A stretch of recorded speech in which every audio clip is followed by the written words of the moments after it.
আজকে আপনাদের সাথে এমন একটা রেসিপি শেয়ার করব যেটা আপনি যদি বাড়িতে বানিয়ে নেন তাহলে প্রায় 1000 টাকা মতো বাঁচিয়ে নিতে পারবেন। এই রেসিপিটা খুবই সিম্পল, খুবই ইজি একটা রেসিপি।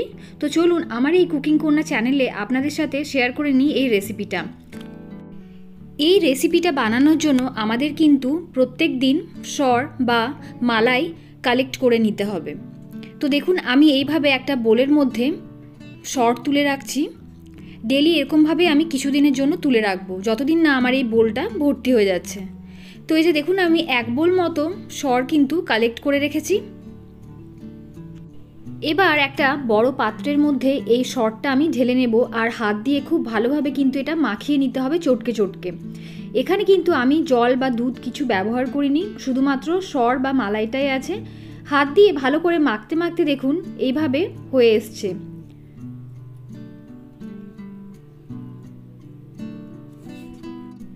এই যে হলুদ হলুদ দেখতে পাচ্ছেন, এটাই হলো কিন্তু মাখন। তো দেখুন খুব ভালোভাবে কিন্তু আমার মাখানো হয়ে গেছে হাত দিয়ে চটকে চটকে।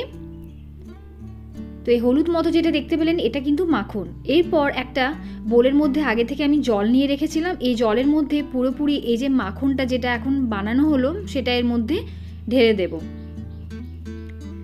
এরপর খুব ভালোভাবে কিন্তু যে মাখনটা তৈরি হয়েছে দেখুন ওপরে উঠে এসছে, আর খুব ভালোভাবে কিন্তু হাত দিয়ে এটাকে জলটাকে বের করে তুলে নিতে হবে।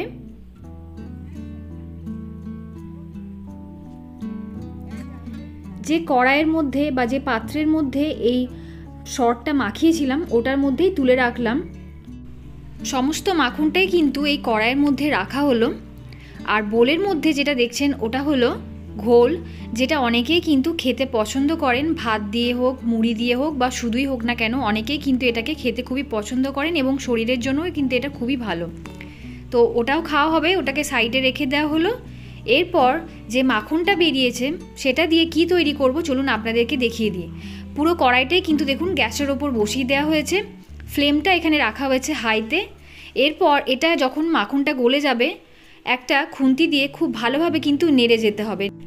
ঠিক এইভাবেই নাড়তে নাড়তে কিন্তু দারুণ দামি একটা জিনিস আপনারা বাড়িতেই বানিয়ে ফেলতে পারবেন, যেটা হলো ঘি। এই ঘিটা আমি কেমন বানিয়েছি অবশ্যই কিন্তু কমেন্ট করে জানাবেন। আর আপনাদের যদি এই ভিডিওটা ভালো লাগে তাহলে অবশ্যই কিন্তু একটা লাইক করতে এবং ভিডিওটা শেয়ার করতে একদমই ভুলবেন না। আর যারা আমার চ্যানেলে নতুন আছেন প্লিজ আমার চ্যানেলটাকে সাবস্ক্রাইব করে আমার পাশে থাকবেন এবং আমার ফেসবুক পেজটাকেও ফলো করতে কিন্তু একদমই ভুলবেন না। তো এই যে দেখুন ঘিটা খুব দারুণ তৈরি হয়েছে, গন্ধটা এত দারুণ বেরোচ্ছিল যে আপনাদেরকে বলে বোঝাতে পারবো না। আর আগেকার দিনে যেভাবে ঘিটাকে বের করা হতো, মানে একটা সাদা কাপড়ের ওপর এই ঘিটা ঢেলে এবং দুই পাশ দিয়ে চাপ দিয়ে যেভাবে বের করা হতো ঠিক সেইভাবেই কিন্তু আজকে আপনাদেরকে বের করে দেখাবো। আর ঘিয়ের কালারটা শুধু একবার দেখবেন যে কি দারুণ ঘি তৈরি হয়েছে। 1000-1200 টাকা খরচা করলেও কিন্তু আপনি বাজার থেকে এরকম ধরনের ঘি কিনে আনতে পারবেন না। তাই বাড়িতে যদি সর বা মালাই জমিয়ে এরকম ধরনের ঘি বানিয়ে নিতে পারেন তাহলে তার তো কোনো কথাই নেই।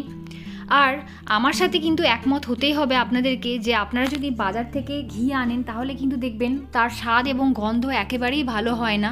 আর বাড়ির বানানো ঘিয়ের কিন্তু গন্ধ একেবারেই আলাদা, যেটা কিন্তু অতুলনীয়।